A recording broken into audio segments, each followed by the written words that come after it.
¿Qué tal? En este video voy a resolver dos ejercicios relacionados a vectores aleatorios, que es un tema que se ve en estadística. En este video, a diferencia del anterior, no voy a profundizar en los conceptos que se presenten en estas diapositivas. ¿Sí? Simplemente los voy a mencionar e incluso voy a dar la razón de por qué los voy a utilizar. ¿Ok? Empecemos.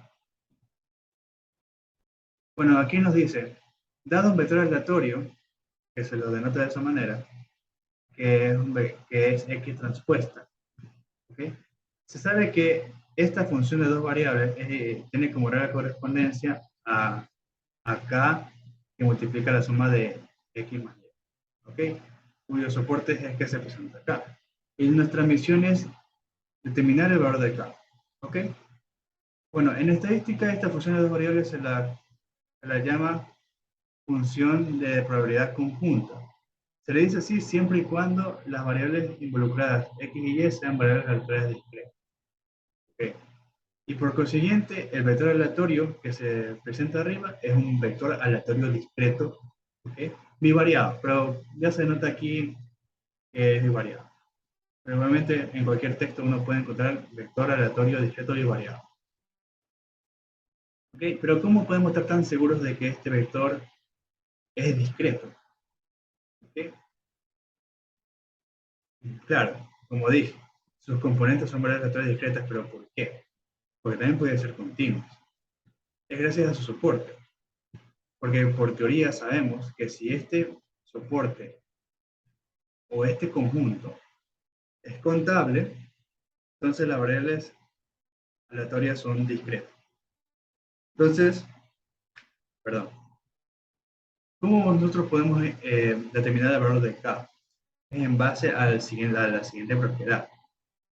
Es en base a esta doble suma, que como resultado tiene que dar 1. ¿Okay? La sumatoria en todo x, o sea, en todas las primeras componentes, y la sumatoria en todo y en la segunda componente. Bueno, hagan de cuenta que para cada primera variable, o componente más bien, tiene este patrón. El 1 va con el 1, el 1 va con el 2, el 1 va con el 3, y así con el 2 y con el 3, pero casi. Haz de cuenta que el 1 va con 1, 2 y 3, y el 2 va con 1, 2 y 3, pero en cambio el 3 solo está el 1. O sea, ya podemos concluir de que este soporte, porque así se llama este conjunto soporte, está incompleto. No me voy a explayar mucho en por qué está incompleto, pero por lo menos lo estoy diciendo y créanmelo por el momento. Ya en un próximo video voy a explicar más a profundidad de esto y así se entenderá al 100%, incluso hasta mejor. ¿Okay? Por lo menos nuestro enfoque es resolver este ejercicio. ¿Okay? Bueno, pero ¿cómo nosotros lidiamos con esta novedad? Bueno, obviamente que como digo, para todo Y, es porque, ¿por qué? Para que me entiendan un poquito, esta es una suma anidada. ¿Okay? Una suma anidada, que la suma parte desde acá, desde aquí adentro, desde las Y hacia afuera. Y obviamente que nosotros no podemos, de cierta manera, decir, bueno, va desde Y hasta 1, porque esta Y, claro, uno podría decir eso porque ya, aquí tenemos 3 y 1, y no hay 2 y 3. Podemos decir, ya, la suma desde Y1 hasta 1. Pero haz de cuenta que para las otras primeras componentes sí hay 1, 2 y 3 para Y. Entonces ahí hay un problema. ¿Cómo nosotros podemos tomar en cuenta todas las variables y tener en cuenta esta restricción? ¿Okay? Es haciendo lo siguiente. Vamos a suponer que el conjunto está completo sabiendo de que estos dos no pertenecen al conjunto. ¿Okay? Pero ¿cómo nosotros hacemos como que el artificio, ¿no? Por ejemplo, cuando uno aplica este axioma de los números reales de, suma un número con su inverso aditivo, que al final eso da cero. Ya uno siempre dice, aquí no alteras nada, sumando un número con su inverso aditivo. Así vemos acá. Haciendo ese tipo de artificio vamos a hacer aquí. Entonces, esta propiedad no nos sirve de tanto si es que este conjunto está incompleto. Pero nosotros vamos a completar con el propósito de hacer lo siguiente. Esta expresión indica que vamos a sumar con respecto a este conjunto contando con estos dos puntos. ¿Okay? Pero gracias a esta función que está acá, nosotros vamos a quitarle esos dos puntos de manera que nos quede solamente en cuenta o vamos a trabajar solamente contando con estos puntos, que es el conjunto original, que a nosotros nos interesa trabajar, no con los puntos en rojo. ¿Ok? Entonces eso es lo que vamos a hacer. ¿Y por qué es 11K? Porque la regla de correspondencia dice así. Es K veces por la suma de las dos componentes. En este caso es 3,2 y 3,3. 3 más 2, 5, 5K. 3 más 3, 6, 6K. Sumas y das menos 11. Entonces, toda esa suma particular, da 1. Entonces, ahí nosotros tenemos que tener en cuenta lo que uno aprende en cálculo de una variable. Por lo menos voy a adelantarme un poquito a mostrarles eso.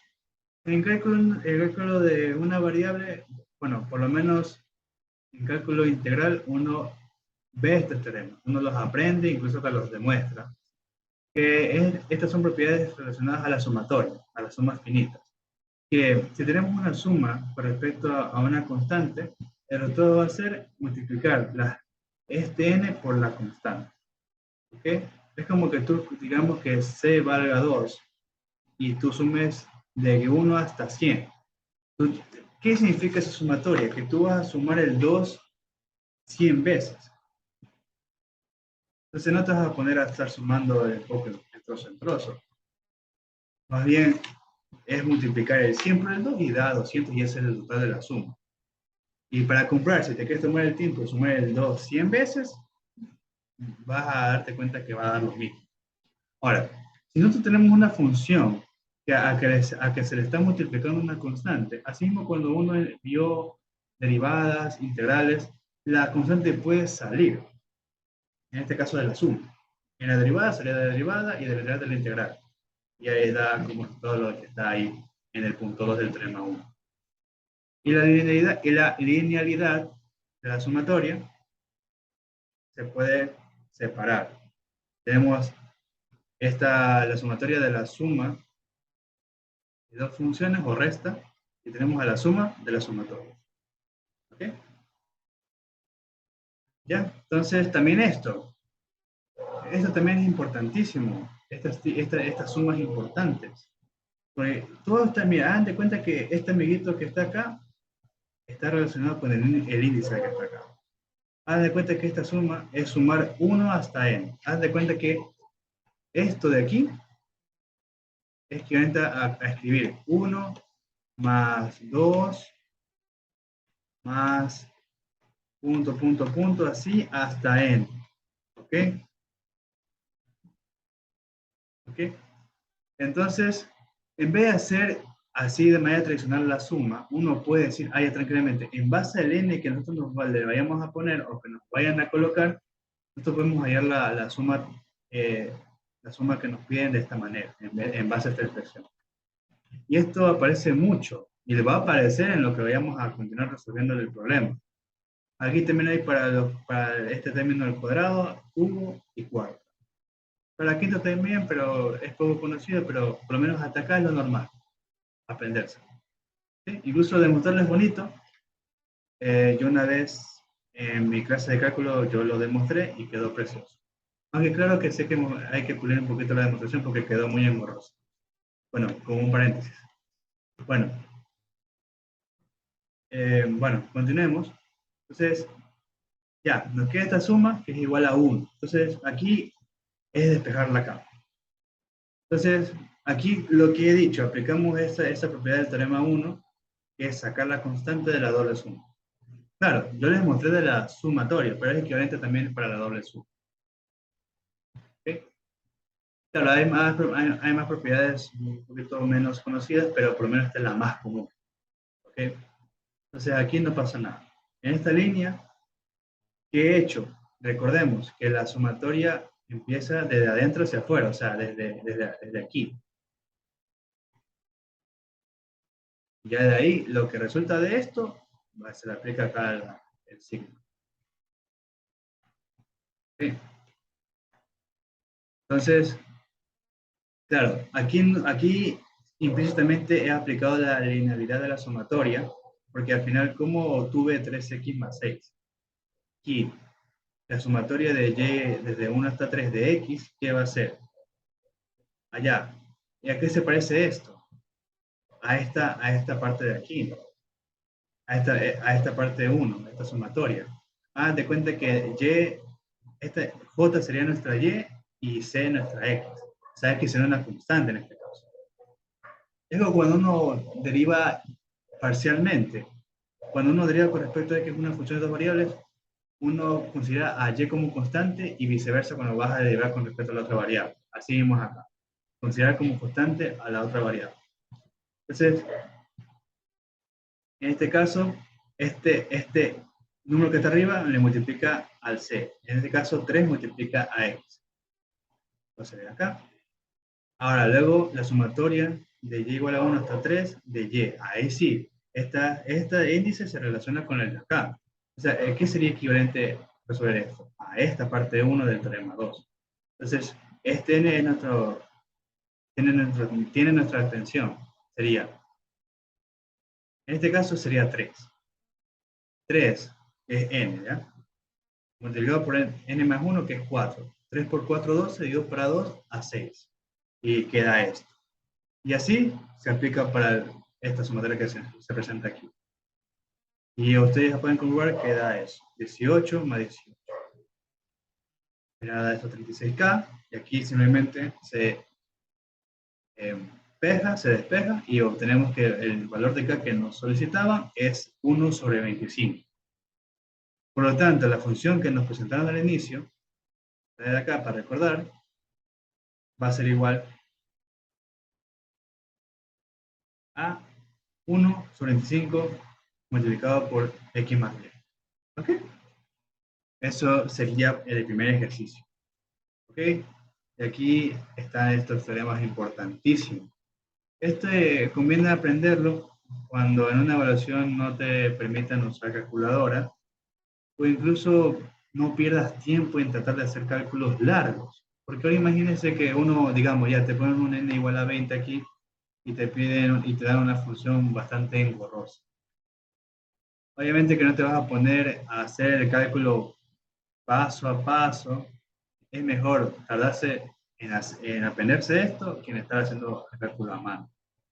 Es por eso que es importante tener en cuenta los teoremas y proposiciones importantes que nos presentan en las clases, porque nos pueden ayudar a determinar cosas en un 2×3. Obviamente que si no te acuerdas, uno puede tratar de deducirla ahí mismo, pero es mejor tenerla en cuenta todo el tiempo. Pero esto es muy útil. Incluso cuando uno está en ingeniería, por lo menos en los primeros semestres, cuando ven cálculo o álgebra lineal, uno siempre tiene que recordar esto.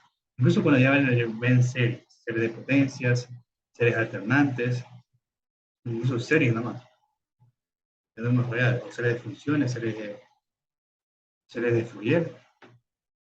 ¿Ok? Bueno, ahora para el siguiente ejercicio hay que tener en cuenta esta definición. Bueno, hay que tener en cuenta que estas notaciones que presento aquí la he sacado del libro de estadísticas matemáticas con aplicaciones de séptima edición de los autores. Bueno, el primer autor es Wackerle. ¿Ok? Entonces, si quieren ustedes ver más ejercicios relacionados a esto, lo pueden buscar ahí y ver la notación que hay. Por lo menos yo sí voy a recalcar algo que yo vi en ese libro, por lo menos esta definición la saqué de ese libro, que como dije, para hablar de las tres discretas tienen sus soportes, sus tipos de variables, funciones y así, que se denominan funciones de probabilidad conjunta, y para las continuas, esas funciones de densidad. ¿Okay? También tiene sus respectivos soportes, variables laterales continuas y así. Ahora, ¿a qué quiero llegar? A que cuando uno define esta función para variables laterales discretas, uno la pone como P de probabilidad. ¿Okay? Y para cuando son de variables aleatorias continuas, se la pone como una f de densidad. ¿Ok? De función de densidad, ¿no? Entonces, bueno, yo siempre me he acostumbrado a trabajar siempre con f para no confundirme. Incluso parece que si uno ya indica ya el contexto del ejercicio, ya no hace falta estar cambiando la notación. Pero ya es cuestión de cada uno. Por lo menos esta es mi notación y espero que se logre entender de la mejor manera. ¿Ok? Ahora, la definición en sí es sobre distribuciones marginales, ya sean para variables aleatorias discretas o continuas. En este caso están las dos. Pero en este caso, como ya sabemos, el ejercicio se trata de variables aleatorias discretas. Sean x1 y x2, aquí puede ser x y y. Variables aleatorias discretas conjuntas con función de probabilidad con soporte s. Haz de cuenta que cuando uno pone s x1 es correspondiente a los x de la primera componente cuando se trata de un punto, ¿no? Y S su x2 es para la segunda componente. Creo que eso ya se puede ver fácilmente. Entonces, la función de probabilidad marginal de x1 y x2 se define de esta manera. Haz de cuenta qué es lo que se quiere lograr aquí. Pero porque dada una función, en este caso de dos variables, uno quiere como que, digamos, transformar esa función de dos variables a una, con respecto a una variable, ¿no? Cualquiera de las dos. Por eso pone aquí este i de lógica matemática. Es como que tú tienes la función de dos variables y la quieres transformar a que solo tenga una.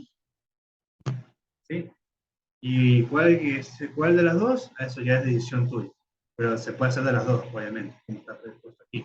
Y así mismo, para el segundo punto, que claro, como ya dije, para variables aleatorias discretas, bueno, no lo dije en sí, pero bien se lo presentó implícitamente, que para resolver este tipo de ejercicios se usa la sumatoria. Y para variables continuas se usa la integración, la integral. ¿Sí? Aquí se ve claramente que si vamos a sacar la función de probabilidad de x1, se suma con respecto a x2, se suma con respecto a todo x2, o sea, a la segunda componente. ¿Sí? Y acá viceversa, si vas a sacar la marginal de x2, tenés que sumar con respecto a todo x1. ¿Okay? Y así mismo acá. Aquí, en cambio, cuando son continuas, no sumas, integras. Aquí mismo, si vas a sacar la marginal de x1, tienes que integrar con respecto a x2. Y así mismo acá. ¿Ok? Para no hacerme más enredo, vamos a el siguiente ejercicio. En este caso de aquí es muy relacionado. Para el ejercicio 1, determinar las marginales de las dos variables aleatorias x1 y x2. En cada caso, determinar su media y varianza. ¿Ok? Entonces, tener en cuenta siempre que ese soporte está incompleto. Entonces, si es que alguno de los que está viendo este video ya sabe resolver este tipo de problemas y ya conoce cómo uno resuelve este tipo de ejercicios usando un soporte completo, pues van a notar una gran diferencia aquí. Aunque tampoco la diferencia sea difícil, es muy intuitiva. ¿Ok? Entonces, ¿cómo vamos a trabajar? Es con respecto a este razonamiento. Por lo menos como yo lo resolví. Si alguien lo vio de otra manera, pues mejor. Pero de cuenta que cuando nosotros vayamos a escoger, claro, en este caso vamos a sacar la marginal de ambas variables, de x1 y x2. Los x1 que yo menciono son las primeras componentes de todos estos puntos. En este caso 1, 2, 2, 2 y 3. Cuando nosotros vayamos a sacar para x igual a 1 y digamos la sumatoria de x2 igual a 1 hasta 3, va a ser tener fijo este primera componente e ir sumando con respecto a la segunda. Ajá. ¿Se entiende? Ahora cuando digamos para x igual a 2 y sacamos,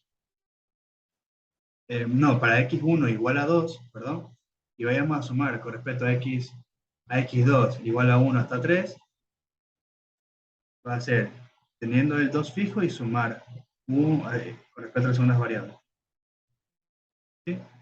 Pero cuando ya vayamos a llegar hasta x1 igual a 3, vamos a ver de que no se va a poder hacer como las otras cajas de 3 en 3. Bien.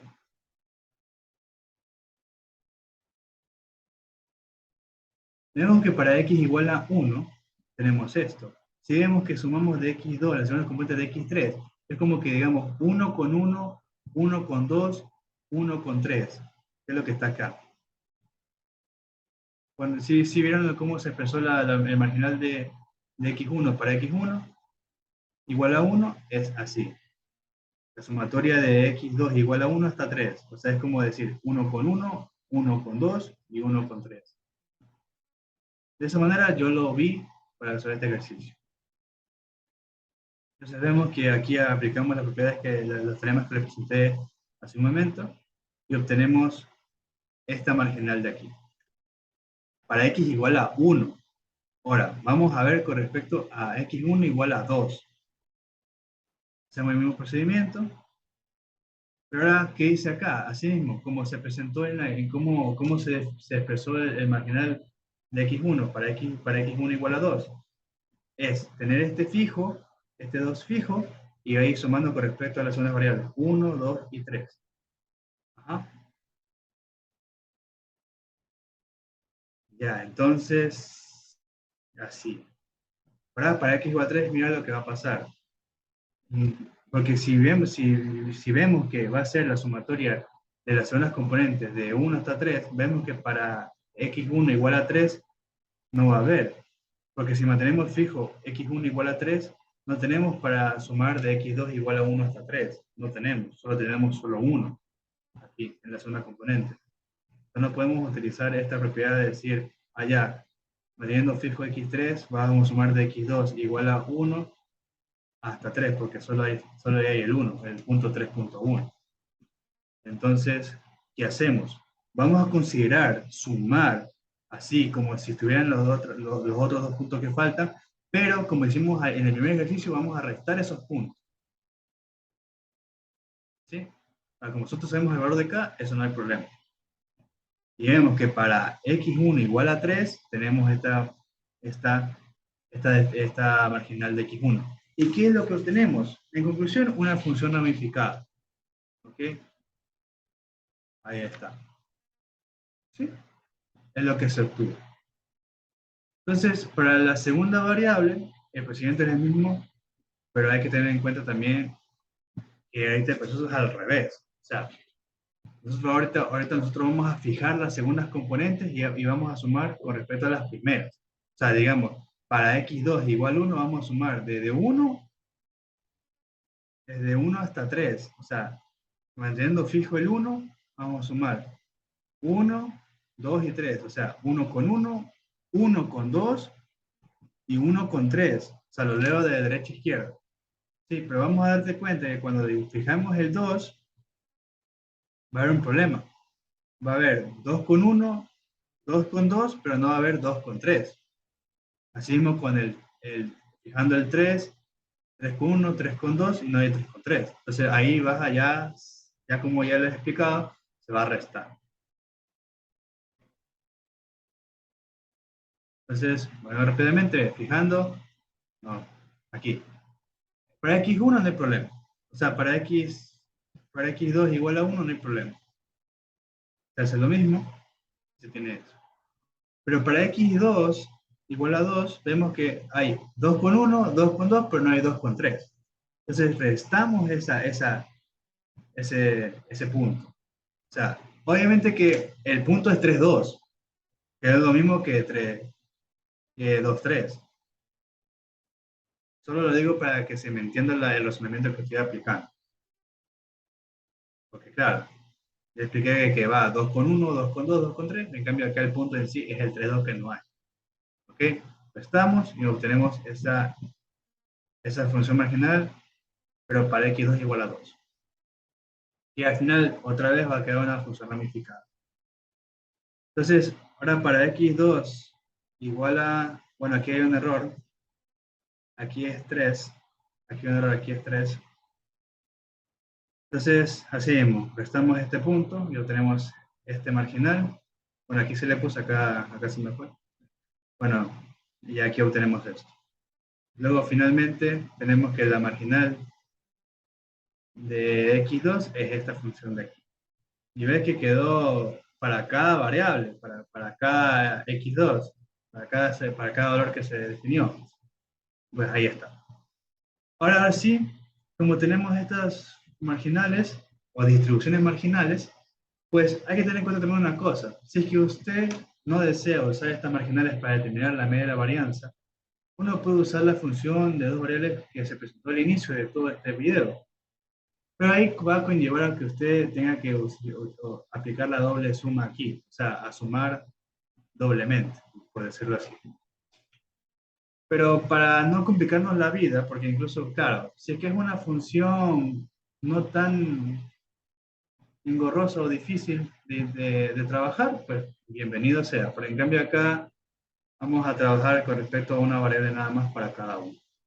Entonces, para la variable x1, la media se define de esta manera, como el valor esperado de x1.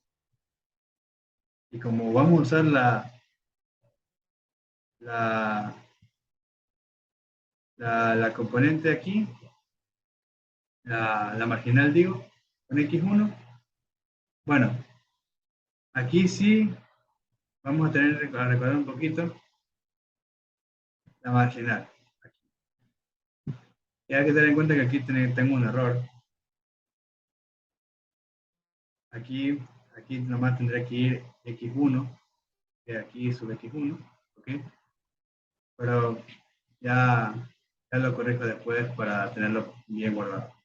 Ok, pero en base a la marginal que se presentó aquí, va a haber una doble sumatoria. O sea, una suma de sumatorias. ¿Okay? En este caso aquí.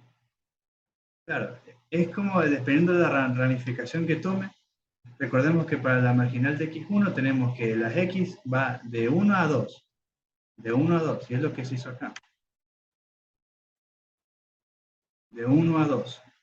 ¿Ah? De x1, de 1 a 2, se aplica la definición. ¿Ok? Y en cambio, como aquí la otra parte, para x1 igual 3, ahí está solita, entonces de aquí va de x1 igual a 3 hasta 3. Luego se aplica todo lo que ya se mencionó anteriormente. Las propiedades de la sumatoria, sacar la constante, de hacer la linealidad, aplicar las sumatorias, esas fórmulas de sumatoria.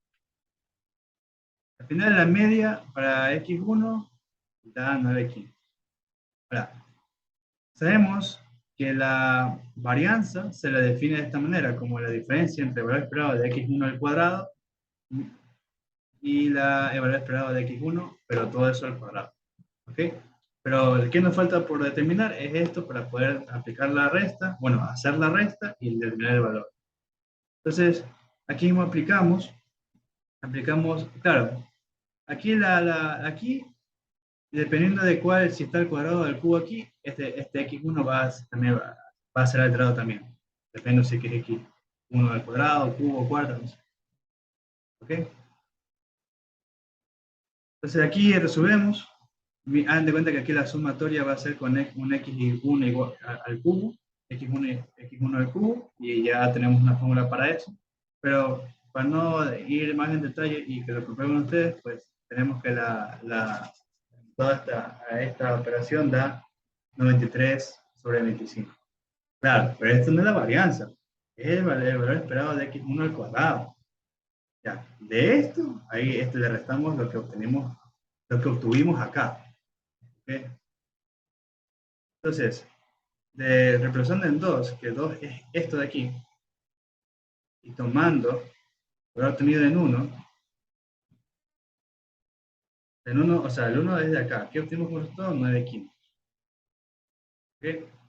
Entonces, hacemos la diferencia y nos da como resultado 12/25. Y esa es la varianza para la primera variable, x1.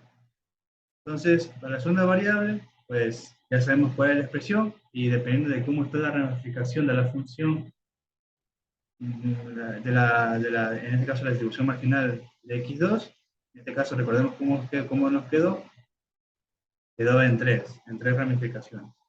Entonces, a ver, una sumatoria de x2 igual a 1, de 1 en 1, de x2 igual a 2, de 2 en 2, y de x igual a 2, x2 igual a 3, de 3 en 3. ¿Saben cómo se presenta acá? Así mismo.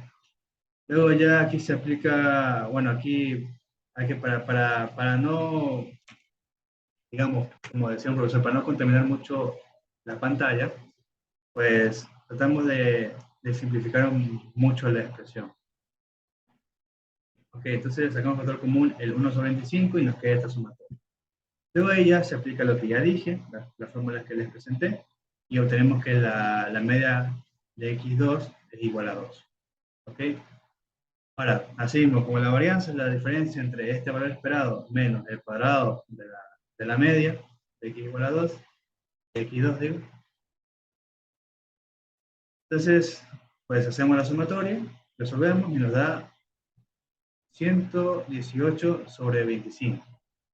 Entonces hacemos la resta y obtenemos que la varianza va a ser 18 sobre 25.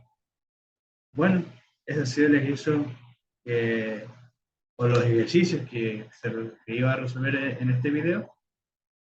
Y bueno, ya en un próximo video trataré de traer un poquito más de teoría y hacer un video similar al de ecuaciones diferenciales, el último.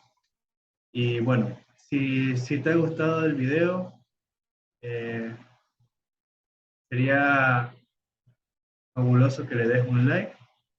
Y bueno, espero que les guste y que disfruten de este contenido que yo lo hago con mucho esfuerzo. Incluso me gusta ir variando los temas para que no se aburren con uno solo. ¿Ok? Pues bueno, muchísimas gracias.